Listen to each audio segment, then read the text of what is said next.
Kia ora koutou, Suzanne Maria Suse, Tokoroa Intermediate School Principal. So I've been the principal at Tokoroa Intermediate for 10 years, coming up 11 years at the beginning of next term. Goodness me, there's been many proud moments, but I would say I'm most proud about our school's cultural inclusiveness. Oh, okay, so I grew up in Auckland, born in Mangere, and so I'm in my 38th year of education. So I trained at Auckland Teachers Training College. I did most of my teaching in Auckland. So in my career, I've trained as a teacher of the deaf, and guidance and learning unit, and RTLB. So I've had many different roles.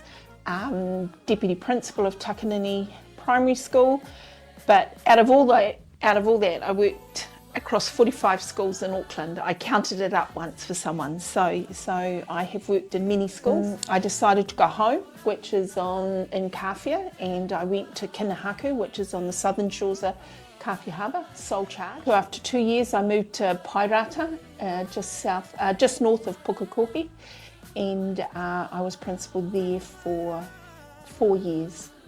And I came to Tokoroa, mainly because my parents had retired back to Tokoroa. My mother is born and bred. Okay, so the school was approached by a Ronald Perkinson, who used to be a teacher back in 1966 to about 68.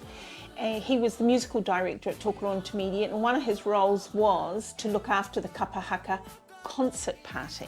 Well, not really look after the concert party at the time, but the Kapa Haka evolved, and as a result of that, he was the musical director that oversaw it. However, many things happened whilst he was doing that, but when he left Tokoroa Intermediate to pursue his career in other places, they gifted him a Korowai as a recognition of the work that he did with the Kapa Haka concert group, and the concert group did some absolutely stunning things back in the day. They performed at the Tauranga National Kapa Haka competition, which was for adults only. So they added a couple of adults to the group, made it an adult group predominantly of children. They came third in that competition. And then whilst they were performing, there was a film crew that saw them and were very impressed with their singing and their performance, and asked to video and film, or not video because it wasn't around in those days, but film them. And so they did a film for them, joined with St. Peter's of Cambridge's choir, which was top boys choir at the time, in the last 5 minutes of the film. And then that film was entered into a children's film competition in Tokyo, 1967. They came second apparently. And Chris Alpine was a beginning teacher in those days, and so he was giving Ronald a hand. And it's through Chris and Ronald that they've made contact. Now Ronald's gone on to do amazing things. On his journeys, he was advised by a friend of his from Kawerau. They were chatting about this Korowai, and he said, well, why don't you gift it back to the school? Hence our journey and Friday. So he made contact with the school. They'd like to gift this cloak back. We're a school that does things with a kawa. We have a kawa, which is the Raukawa kawa. So it would involve our whole school, because we don't just have a small group that would participate. Our whole school will be involved in this. We love to celebrate anything that's going, mainly so that we can show off all our great singers and our Kapa Haka Group and all that, and our wonderful teachers and how good they are. So this has been an opportunity.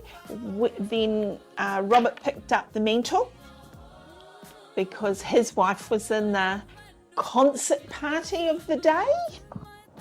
And then it's evolved into word of mouth, talking about people now who are part of that concert party wanting to come back together and celebrate at the same time. So that's what's happening on That's what's happening on Friday, the handing over of this Korowai. Our manuhiri are gathering, well they're not really manuhiri but they are now, gathering at 11:45, and our current students will pōwhiri in our past, and we will share in that wonderful moment, and we will be left with a taonga that the school will hold proudly onto for its future with a wonderful history.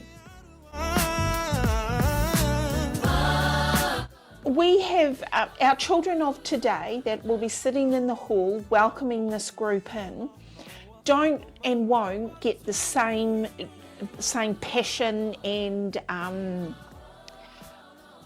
the significance of it today. They'll participate, they'll experience and they'll watch, but when they'll get it is when they become an adult and they look back on their lives and they were part of that experience. When they bring their children back to this school, they'll see that taonga hanging on the wall and they will say, I was there when that was returned. So the children of today, because that's what they are, 11, 12 and 13-year-olds, you know, for them it's just, oh, we've got to get together and sing for some more people. However, it will be a memory that they'll take away, and it's there forever, and it'll pop up all over the place, and they will feel proud, they'll feel connected, and they'll feel important, which is important for everybody. So all these opportunities give kids of today an experience that they'll take into the future.